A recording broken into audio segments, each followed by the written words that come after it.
Hello बच्चों, कैसे हैं आप सब लोग। तो बच्चों, आज हम क्लास 10th प्रोबेबिलिटी के इम्पोर्टेंट क्वेश्चंस को करेंगे। मैं आज आपको वो सारे क्वेश्चंस करवाऊंगा जो बच्चों पेपरों में आने के चांसेस ज़्यादा होते हैं। जैसे कि जब हमारी लास्ट क्लास थी बच्चों, तो लास्ट क्लास के अंदर मैंने आपको लास्ट के अंदर कार्ड्स के बारे में बताया था। कितने कार्ड्स होते हैं? 52 कार्ड्स होते हैं, ठीक है ना। ये सब कुछ मैंने आपको लास्ट क्लास में समझाया था। तो आज मैं आपको एक फुल फ्लैज क्वेश्चन इस कार्ड के ऊपर से समझाऊंगा। तो सबसे पहले बच्चे आप लोग क्वेश्चंस को लिखिए, फिर मैं आपको समझाऊंगा। तो question number 1, a card is drawn from a well shuffled pack of 52 cards. Find the probability of। चलो, अब आपको प्रोबेबिलिटी फाइंड करनी है। तो सबसे पहले मैं आपको एक एक करके लिखवाऊंगा और उसके साथ साथ आपको मैं समझाता रहूंगा। 2 ऑफ स्पेड, ठीक है। यहां पर क्या लिखा, ये कॉलम सेमी कॉलन में 2 लिखा हुआ है, 2 ऑफ स्पेड। अब हमको 2 ऑफ स्पेड की प्रोबेबिलिटी फाइंड करनी है। तो सबसे पहले हमें एक चीज समझ में आ गई है कि हमें निकालना है P getting a 2 of spade. अब मैं आपको एक वही चार्ट लेकर आ रहा हूं। देखो बच्चों, स्पेड कितने होते हैं? 13। इस 13 में ये 2 भी शामिल होगा, ऑब्वियस सी बात है। तो जो स्पेड में जो 2 है वो कितने टाइम्स आया? स्पेड में 2 कितने टाइम्स आया? 1 टाइम। तो ठीक है जी। तो यानी कि 2 ऑफ स्पेड जो है वो 1 हुआ आउट ऑफ 52। तो ये हो गई प्रोबेबिलिटी पहले वाले की। यहां तक समझ में आ गया। नेक्स्ट, अब हम बात करेंगे सेकंड प्रोबेबिलिटी अ जैक। चलो जी, यानी कि हमें निकालना है P गेटिंग अ जैक। अब बच्चों, जैक कितने होते हैं? ऑब्वियस सी बात है, ये जैक है, ये क्वीन है, ये किंग है। तो जैक के कितने कार्ड्स हुए? 1 2 3 4, ठीक है ना। तो स्पेड का, हार्ट का, एक स्पेड का, एक हार्ट का, एक डायमंड का और एक क्लब का, तो कितने हो गए टोटल? 4। तो 4/52। कट कुटाकर आंसर 1/13। ठीक है जी। आगे थर्ड लिखिए, a king of red colour. यानी कि आपको प्रोबेबिलिटी निकालनी है P getting a king of red colour. अब सबसे पहले जो किंग होते हैं वो कितने होते हैं बच्चों? वो भी 4 होते हैं। जैसे जैक 4 होते हैं, वैसे किंग भी 4 होते हैं। कौन कौन से? स्पेड, हार्ट, डायमंड और क्लब, ठीक है ना। अब इसके आपको किंग के रेड कलर देखने चाहिए। किंग के रेड कलर, रेड कौन कौन सा होता है बच्चों? एक तो हार्ट, ठीक है, और एक आपका डायमंड, यानी कि ये दो किंग के रेड कलर होते हैं। तो 2/52 विच मीन्स 1/26। ठीक है जी। नेक्स्ट फोर्थ बोल रहा है अ card of diamond. A card of diamond, चलो जी, डायमंड के कितने, मतलब डायमंड कितने होते हैं? डायमंड जी 13 होते हैं, ठीक है जी। P getting a card of diamond, तो वो कितने होते हैं बच्चों? वो होते हैं 13, ठीक है। तो 13 अपॉन में 52, कट कुटाकर 1/4। फिफ्थ क्या है? फिफ्थ लिखो आ किंग और आ क्वीन। देखो बच्चों, अब चीजें थोड़ा सा कॉम्प्लिकेटेड सी शुरू हो जाएगी, तो इसको बहुत ध्यान से समझना। क्या लिखा? आ किंग और, देखो ये और एंड का बहुत इंपॉर्टेंट रोल है, तो मैं आपको वो समझाऊंगा। यहां पर क्या लिखा? और, तो आ किंग और आ क्वीन, तो आपको क्या है, यहां पर लिखो पी गेटिंग आ किंग और आ क्वीन, विच मीन्स अब आपको क्या करना है, ढंग से समझना। किंग कितने होते हैं? 4, क्वीन कितने होते हैं? वो भी 4, तो दोनों को प्लस कर देना 8, विच मीन्स 8 अपॉन में 52, कट कुटाकर आंसर आपका आ जाएगा 2 1 3, 2/13, ठीक है बच्चों, 2/13। तो और की कंडीशन में आपने क्या करना है, दोनों के नंबर जितने भी हो, किंग है 4 तो 4, क्वीन है 4 तो 4, दोनों को प्लस कर देना। और के अंदर माइंड में सेट कर लो, इस और का मतलब प्लस होता है, ठीक है जी। नेक्स्ट 6th बच्चों, यहां से इंपॉर्टेंट है, भले ही ऊपर वाले तो आपको इजी लगेंगे क्योंकि बहुत इजी थे हैं, अब जो यहां से शुरू हो रहे हैं वो थोड़े से ट्रिकी टाइप के क्वेश्चन शुरू हो रहे हैं। आ नन फेस कार्ड, चलो जी, आ नन फेस कार्ड, तो पी गेटिंग आ नन फेस कार्ड। पहले तो फेस कार्ड बताओ कितने होते हैं? फेस कार्ड होते हैं 12। अब उसने बोला नन का मतलब फेस कार्ड को छोड़कर, नन का मतलब फेस कार्ड को छोड़कर, तो टोटल कितने कार्ड्स होते हैं? तो यहां पर लिखो टोटल कार्ड्स 52, नन, यहां पर लिखो सॉरी फेस कार्ड 12, तो नन फेस कार्ड कितने हो गए? Non face card 40। हमसे प्रोबेबिलिटी किसकी पूछी है? नन फेस कार्ड की, तो 40 अपॉन में 52, कट कुटाकर आंसर क्या आ जाएगा? 10/13। समझ में आ गई बच्चों? अब आगे मैं आपको एक ही ऐसे ही पूरा कार्ड्स के ऊपर पूरा फुल फ्लेज क्वेश्चन ही करवा दूंगा। नेक्स्ट 7th, अ ब्लैक फेस कार्ड, तो आपको किसकी प्रोबेबिलिटी निकालनी है? पी गेटिंग अ black face card. Face card कितने होते हैं जी? 12। फेस कार्ड कितने होते हैं जी? 12, ठीक है जी। तो आपको बता भी देता हूं, यह है जैक, किंग, सॉरी क्वीन, फिर किंग, ठीक है। दोबारा से लिख देता हूं, जैक, क्वीन और किंग, यही फेस कार्ड होते हैं। अब इसके अंदर 2 रेड होते हैं और 2 black, 2 red 2 black, 2 red 2 black, तो टोटल कितने ब्लैक हो गए जी? टोटल ब्लैक हो गए 6, तो आपका आंसर आ गया 6 अपॉन में 52, तो कट कुटाकर आंसर 3/26। ये था 7th। अब लिखो बच्चों 8th है आ ब्लैक कार्ड, तो ये तो सिंपल सा ही है। आ ब्लैक कार्ड लिखना है P getting a black card, which means 13/52। ये तो बहुत इजी सा था। आगे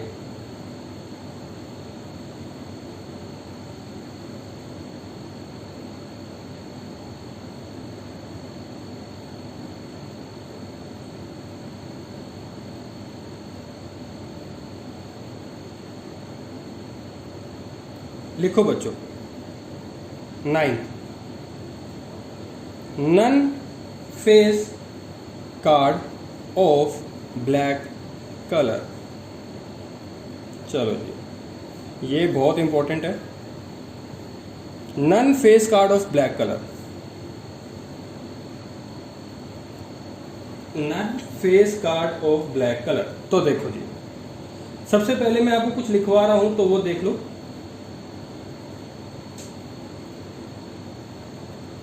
total number of black colour, total number of black colour, ये 13 प्लस 13 विच मीन्स 26। क्यों? क्योंकि 13 होते हैं स्पेड के और 13 होते हैं क्लब के, यही होते हैं ना। तो क्लब के और स्पेड के दोनों को मिला के हो गए 26। चलो जी, none face card of black colour, यानी कि फेस कार्ड, फेस कार्ड कितने होते हैं जी ब्लैक कलर के? ब्लैक कलर फेस कार्ड कितने होते हैं? 3 प्लस 3 यानी कि 3 स्पेड के और 3 क्लब के, 3 स्पेड के और 3 ही क्लब के होते हैं। तो टोटल हो गए 6। फेस कार्ड के जो ब्लैक कलर हैं वो 6 हैं और टोटल ब्लैक कलर 26 होते हैं। उसने बोला non face card of black colour, यानी कि आपको ब्लैक कलर तो निकालना है, ब्लैक कलर तो आपको निकालना है, मगर फेस कार्ड के ब्लैक कलर को छोड़कर, सॉरी। तो आपको non face card of black colour को फाइंड करने के लिए क्या करना पड़ेगा? Total minus black of face card, face card के ब्लैक कलर। तो टोटल कितने हैं? 26 माइनस 6 विच मीन्स 20। तो अब आपको यहां लिखना है P getting a non face card of black colour 26 minus 6 which means 20 upon में 52। कट कुटाकर आंसर क्या आ गया जी? 10 अपॉन में 26, यानी कि और भी कट जाएगा तो 5 अपॉन में 13, 5 अपॉन में 13। तो ये समझ में आया, ये भी बहुत इंपॉर्टेंट था। चलो जी, अब आगे लिखो और क्वेश्चन 10th पार्ट। नाइदर आ स्पेड नोर आ जैक। चलो जी, अब यहां पर आ गया नाइदर आ स्पेड नोर आ जैक। ना तो स्पेड होने चाहिए और ना जैक होना चाहिए। तो अब देखो लिखते कैसे हैं, देखो total number of cards, cards के कितने नंबर होते हैं जी? 52। चलो जी, टोटल स्पेड कितने होते हैं जी? टोटल स्पेड होते हैं 13। टोटल जैक या फिर आ जैक कितने होते हैं जी? 4। यहां तक समझ में आ गया जी? बिल्कुल आ गया। अब आपको बोला गया टोटल 52 कार्ड्स में से ना तो स्पेड है और ना जैक है, नाइदर आ स्पेड नोर आ जैक। ठीक है जी, तो पहले हम टोटल कार्ड्स यानी कि 52 में से तो स्पेड माइनस कर लेंगे और जैक भी माइनस कर लेंगे। नाइदर मतलब माइनस, नोर यानी कि माइनस। आपका आंसर आएगा 36। तो आपने क्या लिखना है? P गेटिंग नाइदर आ स्पेड नोर आ जैक। 36 अपॉन में 52 कट कुटा कर कितना आंसर आ जाएगा जी? 9 अपॉन में 13। आपको ये सब कुछ करके दिखाना है, ठीक है जी, जैसे मैं आपको करके दिखा रहा हूं। आगे लिखो neither a heart nor a red king. देखो neither a heart nor a red king, ऊपर वाला मैंने आपको समझा दिया, ये वाला आपको खुद से करना है। तो ये वाला आपका क्वेश्चन रहेगा होमवर्क के लिए, ठीक है। तो ये थे हमारे वो क्वेश्चन जिसके आने के चांसेस ज़्यादा हो जाते हैं। और ये एक तरीके से मैं आपको बताऊं तो इस जो भी मैंने अभी तक आपको कराए हैं इसमें मैक्सिमम सारे क्वेश्चंस आ गए हैं जो पेपरों में आते हैं। तो ये तो थी बात कार्ड्स की, ठीक है। अब हम आगे कुछ और एक्स्ट्रा क्वेश्चंस करेंगे जो पेपरों में आते हैं, ठीक है।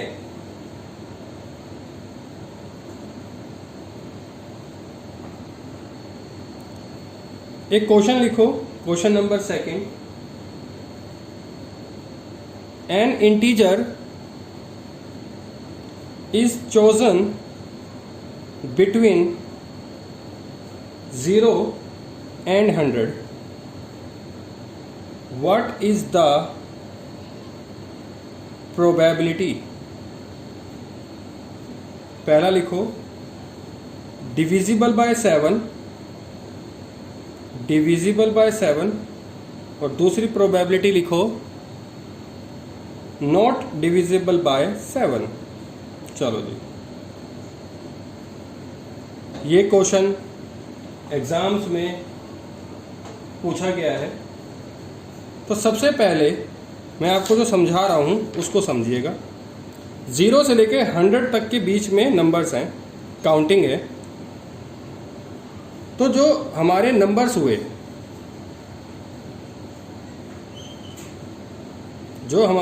हुए, तो number of integers between 0 and 100, 0 से 100 के बीच में जितने नंबर हुए वो 99 हुए। ये तो कंफर्म बात हो गई है, ठीक है। आपने क्या करना है, let E be the event, क्योंकि जो इवेंट हुआ वो क्या हुआ, इंटीजर्स डिविजिबल बाय 7। तो हमको डिविजिबल बाय 7 निकालना है। तो जो फेवरेबल आउटकम्स हुए किसके, टू द इवेंट ई के ना, E1 के, यानी कि इसके, यानी कि इंटीजर्स डिविजिबल बाय के, वो कौन से हुए, 7। यानी कि 0 से लेकर 100 तक के बीच में कौन कौन से नंबर है जो 7 से डिवाइड होते हैं। तो 7, 14, 21, 28, 35, 42, 49 और 56, 63, 70, 77, देन 84, 91 और 98, क्योंकि उसके आगे तो हम बढ़ नहीं सकते। तो ये कितने नंबर्स हो गए, 1, 2, 3, 4, 5, 6, 7, 8, 9, 10, 11, 12, 13, 14, ठीक है। तो 14 अपॉन में कितना आएगा, 99। तो पहला का आंसर आ गया 14 अपॉन में 99। दूसरा मैंने आपको बोला था P आपको निकालना है getting a not divisible by 7, ठीक है जी। कितने नंबर है जी, 99, माइनस डिविजिबल कितने हो रहे थे, 14, बाकी कितने बच गए, 85। तो 85 अपॉन में 99, ये आपका आंसर हो गया सेकंड वाले का। पहले वाले में हमने थोड़ी सी वर्किंग करी, दूसरे वाले में वर्किंग करने की जरूरत नहीं थी, क्योंकि टोटल कितने नंबर से 99, उसमें से डिविजिबल बाय 7 कितने थे, 14। तो 99 में से 14 माइनस कर दो, बाकी जो बच गया वो आपका नॉट डिविजिबल बाय 7 आ जाएगा, ठीक है बच्चों। अब आगे मैंने आपको लास्ट क्लास में ये भी बताया था कि हम कुछ डाइज वाले क्वेश्चन करेंगे। तो लिखो a die is thrown twice, यानी कि 2 बार हमने डाई को उछाला। तो what is the probability of, पहली है 5 will not come up either time, और दूसरा है 5 will come up at least once. अब देखो इसमें ना सारा गेम लैंग्वेज का है, तो लेकिन सबसे पहले हम एक बॉक्स बनाते हैं, ठीक है। हमने एक बॉक्स बनाया, इस बॉक्स के अंदर हम वो डाइस लिखेंगे, डाइस की कंडीशन लिखेंगे, मतलब पहला 1 1 1 2 1 3 1 4 1 5 1 6 2 1 2 2 2 3 2 4 2 5 2 6 3 1 3 2 3 3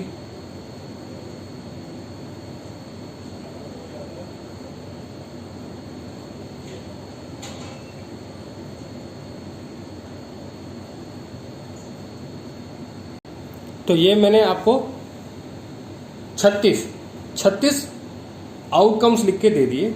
अब हमको पहले देखना है 5 will not come up either time. तो अब मेरे को सबसे पहले ये देखना है कि पहले थ्रो में, तो मैं आपको कंसिडर करता हूं A 5 कम्स फर्स्ट रो और B 5 comes in second throw. ये थ्रो लिखना है, रो नहीं लिखना, थ्रो लिखना है। फर्स्ट थ्रो में मैंने दो कंडीशन मान ली कि अगर मैं पहले बार डाइस को फेंकता हूं तो 5 के आने के कितने चांस है, ऐसे ही सेकंड थ्रो में फेंकता हूं तो 5 के आने के कितने चांस है, ऐसी है ना, क्योंकि 2 डाइस हैं। यानी कि अगर मैं पहले कम्स में फेंकता हूं तो देखो, समझो बात को,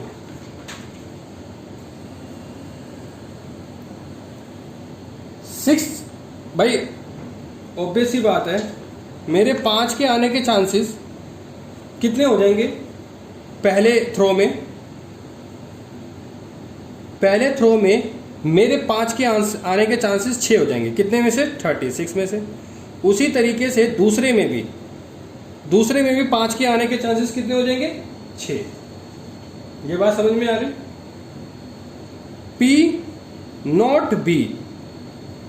P नॉट B वो कितने होंगे जी? वो हो जाएंगे 1 - 6 अपॉन में 36, विच मीन्स 36 - 6 अपॉन में 36, यानी कि 30 अपॉन में 36, विच मीन्स 5/6। उसी तरीके से नॉट A के आने के चांसेस भी बच्चों 5 अपॉन में 6। यहां तक समझ में आ रही? तो पहले वाला हमसे पूछा गया था 5 will not come up either time. तो आप खुद दिमाग लगाइए, सिंपल सा, अगर मैं P नॉट A करता हूं, मेरे 5 के ना आने के चांसेस कितने हैं? 5 अपॉन में 6, यानी कि 30 अपॉन में 36। ऐसे ही नॉट B में, यानी कि दूसरे डाइस में जब मैं थ्रो करूंगा तो उसके ना आने के 5 ना आने के चांसेस भी कितने हैं? 30 अपॉन में 36 या 5/6, बोथ आर सेम थिंग। तो मुझे क्या निकालना है? P getting 5 will not come up either time. तो 5 अपॉन में 6 A मल्टीप्लाई 5 अपॉन में 6 सेकेंड, यानी कि 25/36। 25/36। तो ये हमारा आंसर आ गया विल नॉट कम वाली कंडीशन का। बात समझ में आ गई थी? और एक बार आने के चांसेस कितने होंगे वो आप अपने आप दिमाग लगाओ। एटलीस्ट 1।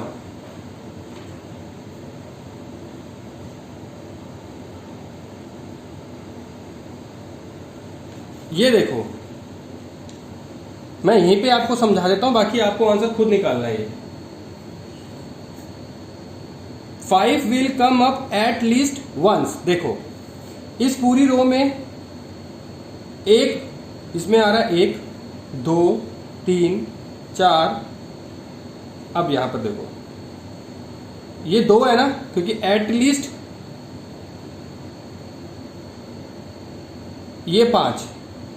अब इन दोनों में से एक ही लेंगे ना, क्योंकि 2 बार आ गया ना 5 5। एक इस रो में भी आ रहा है, एक इस रो में भी आ रहा है।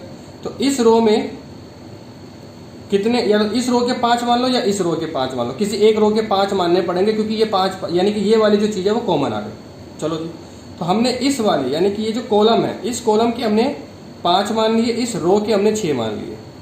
एटलीस्ट 1 वाली कंडीशन लिखी है ना, तो इसका आंसर आ जाएगा, दूसरे का आंसर आ जाएगा P getting 5 will come at least once 11/36। ये तो सिंपल सा था कि कम से कम एक बार 5 आने के चांसेस कितने हैं, तो वो 11 हैं। तो जो डबल बार है उसको एक ही बार काउंट करना है। आगे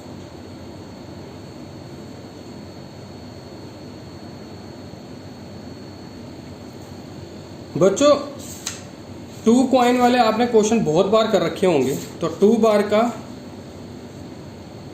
2 कॉइन्स वाला मैं आपको क्वेश्चन नहीं समझा रहा हूं, मैं आपको 3 कॉइन्स वाला क्वेश्चन समझा रहा हूं। तो क्वेश्चन एक लिखिए, 3 डिस्टिंक्ट कॉइन्स आर टोस्ड टुगेदर, यानी कि 3 सिक्कों को इकट्ठे एक साथ उछाला जा रहा है। तो find the probability of getting, पहला लिखो एट लीस्ट 2 हेड्स, सेकेंड लिखो एट मोस्ट 2 हेड। अब देखो बच्चों, एट लीस्ट और एट मोस्ट में क्या फर्क होता है, ये भी बच्चों यहाँ पर ना सारा गेम लैंग्वेज का है। आपको पेपरों के अंदर लैंग्वेज को ध्यान में रखते हुए प्रोबेबिलिटी करनी। प्रोबेबिलिटी मुश्किल नहीं है, प्रोबेबिलिटी के जो वर्ड्स आते हैं ना उसको ध्यान में रखते हुए करना होता है। अब बच्चों 3 कॉइन्स हैं, इस पर कितने मतलब कितने कंडीशंस कितनी बनेगी, मैंने आपको लास्ट क्लास में समझाया था, तो मैं यहाँ पे लिख के भी बता देता हूँ। जैसे कि हेड और टेल, यानी कि 2 चांसेस होते हैं कॉइन में आने के, तो 2 की पावर कितने कॉइन्स है 3, तो 2 की पावर 3 कर लो, तो 2 × 2 × 2 विच मीन्स 8, तो 8 टाइम्स इसके कंडीशन बनेगी। अब वो कंडीशन 8 कौन कौन सी बनेगी, तो वो आप लिख लीजिए। पहला हेड हेड हेड, दूसरा tell head tail, head head tail, tail head head, tail head tail, tail head head कर दो, ये भी हो गया। तो आप हेड टेल हेड करो, यहां पर हेड टेल हेड करना चाहिए था, चलो कोई बात नहीं, हेड टेल हेड। नेक्स्ट लिखो टेल टेल हेड, तो ये 8 कंडीशन बनेंगी, head head head, tail head tail, head head tail, tail head head, head tail head, tail tail head, head tail tail और टेल टेल टेल। तो ये 8 condition आपकी बनी बच्चों, ठीक है।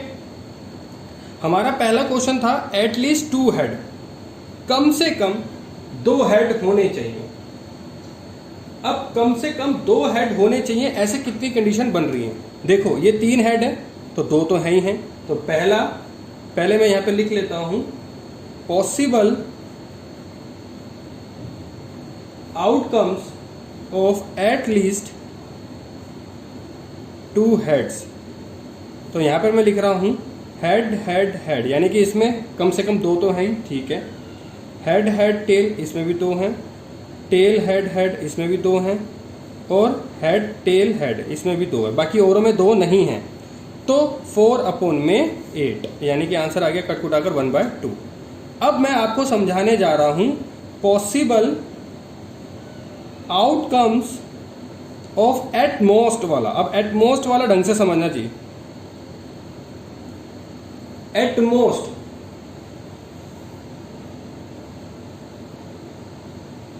Possible outcomes of at most 2 head. देखो बच्चों, एट मोस्ट का मतलब आपके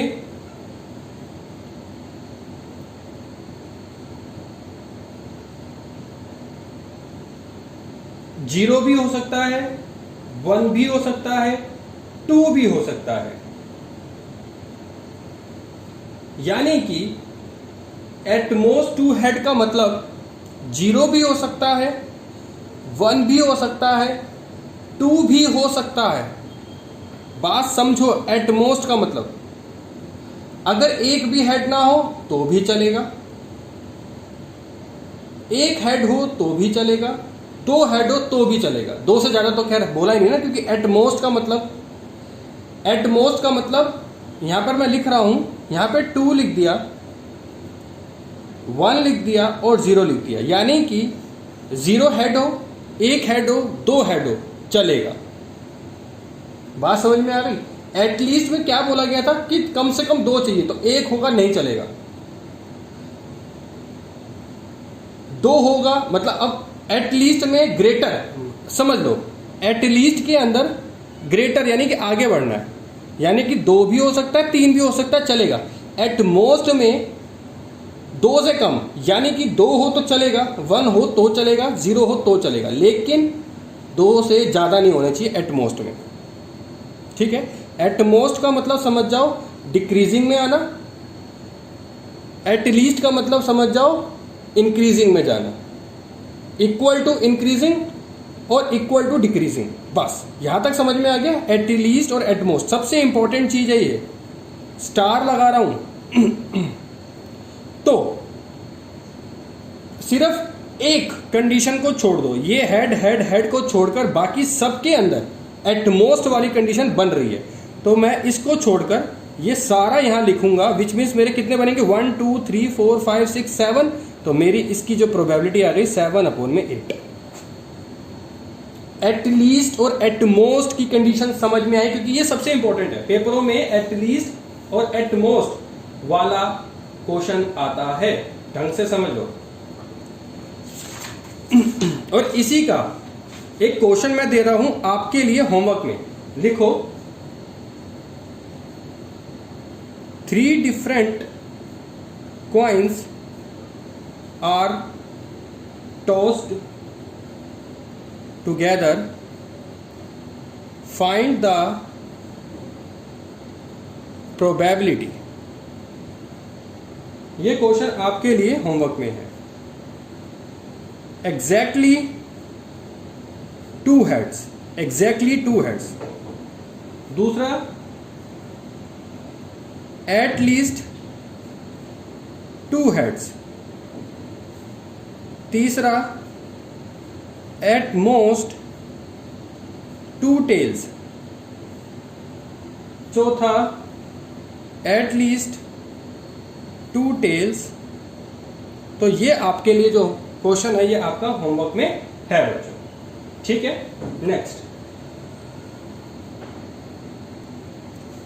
नेक्स्ट क्वेश्चन देखो, अब मैं आपको कुछ और क्वेश्चन करवा रहा हूं।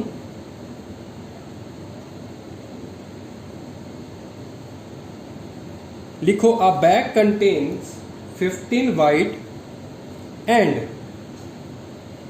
some black balls. If the probability of drawing a black ball from the bag is thrice that of drawing white ball, find the probability of black ball in the bag। चलो, वो कह रहे हैं एक bag है जिसके अंदर 15 white ball है और कुछ ब्लैक बॉल्स हैं, ठीक है। फ्रॉम द बैग में से, if the probability of drawing a black ball from the bag, यानी कि बैग में से अगर वो ब्लैक बॉल निकाल रहा है और जो वो ब्लैक बॉल हैं वो वाइट के कंपैरेटिवली थ्राइस है, यानी कि 3 टाइम्स है। जितने वो ब्लैक बॉल निकाल रहा है वाइट बॉल के कंपैरेटिवली थ्राइस है, तो उसकी हमको ब्लैक बॉल की हमें प्रोबेबिलिटी निकालनी है। इंपॉर्टेंट क्वेश्चन है। सबसे पहले तो 2 स्टार 3 स्टार जितने लगाने लगा लो। तो मैं आपको बताने जा रहा हूं कि वाइट जो है बॉल्स हमें पता है 15 है, मगर ब्लैक बॉल कितनी है हमें नहीं पता। तो सबसे पहले देखो इसके अंदर भी क्वेश्चन के अंदर लेट करना पड़ सकता है बच्चों।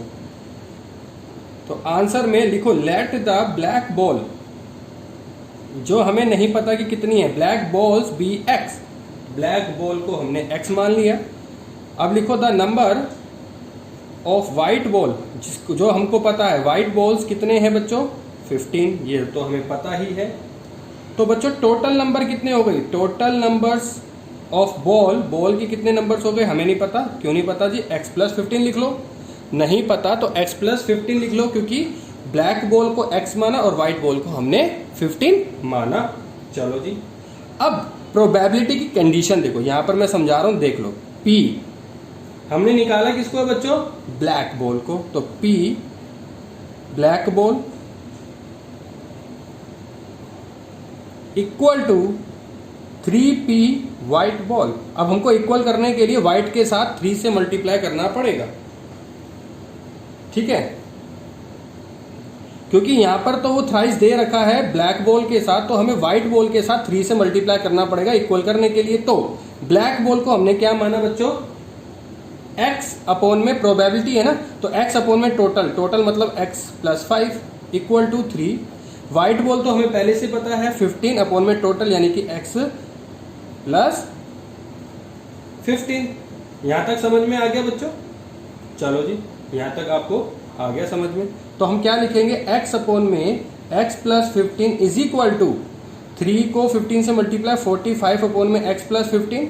अब ये दोनों आपस में डिवाइड कर रहे हैं, देख रहे होगे आप। तो ये वाला, इन दोनों में से कोई एक अगर उधर चला, ये वाला उधर चला जाए तो मल्टीप्लाई, और बता रहा हूं मतलब LHS वाला RHS चला जाए तो मल्टीप्लाई करेगा डिनोमिनेटर, और उसी तरीके से LHS वाला राइट हैंड साइड चले जाए तो मल्टीप्लाई करेगा। तो दोनों मल्टीप्लाई करेंगे, अगर कोई सा भी एक चला जाए तो कटेगा ही, तो इसको इससे काट दो, तो x आ गया 45।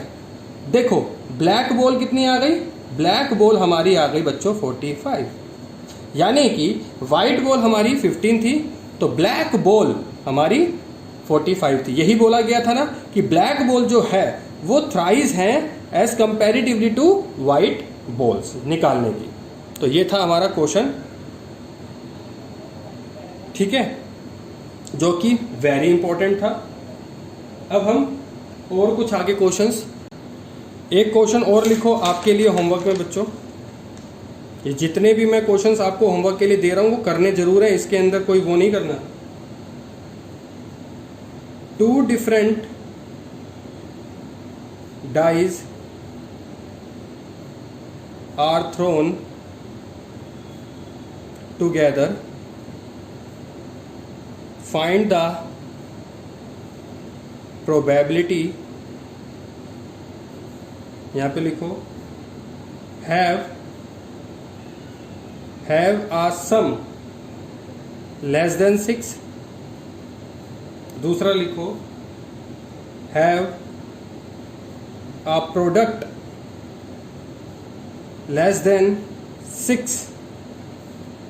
थर्ड लिखो is a double of odd numbers. तो ये भी आपके लिए होमवर्क में है क्वेश्चन नंबर। ये भी बहुत इंपॉर्टेंट क्वेश्चन है, पेपरों के अंदर 2-3 बार पूछा गया है ये फाइनल एग्जाम्स में ही। तो इसको बहुत ध्यान से और बहुत दिमाग लगा के करना। एक और क्वेश्चन जो पेपरों में बहुत बार पूछा गया है और बच्चों को बहुत बार कंफ्यूजन होती है, क्वेश्चन लिखो find the probability that a leap year. ये क्वेश्चन बच्चों बहुत बार पेपरों में पूछा गया है, तो इसको बहुत ढंग से समझना। Selected at random will contain 53 Mondays चलो जी, आपको प्रोबेबिलिटी फाइंड करनी है लीप ईयर के पॉइंट ऑफ व्यू से डेज की, क्योंकि मंडेज लिखा गया तो डेज की करनी है। अब मैं जो आपको लिखवाने जा रहा हूं उसको ढंग से लिखिएगा, जैसे कि आपको बहुत सारी चीजें पता होंगी। इन अ लीप ईयर में टोटल नंबर्स ऑफ डेज जो होते हैं वो 366 होते हैं, ठीक है। नॉर्मल डेज में जो आप मतलब नॉर्मल में 365 होते हैं और लीप ईयर में 366 रहते हैं, आपको पता ही होगा। तो जो लीप ईयर के अंदर वीक होते हैं वो 52 होते हैं, चाहे वो लीप ईयर हो चाहे वो नॉर्मल ईयर हो तो 52 ही होते हैं। लेकिन लीप ईयर के अंदर 52 वीक्स के साथ 2 डेज एक्स्ट्रा होते हैं, ठीक है, 2 डेज एक्स्ट्रा होते हैं।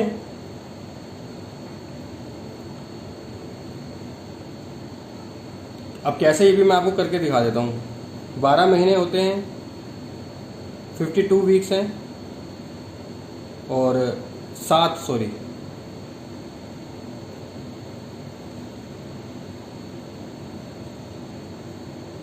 2 जा 14 और 7 5 जा 35 और 1 36, तो आ गया 364।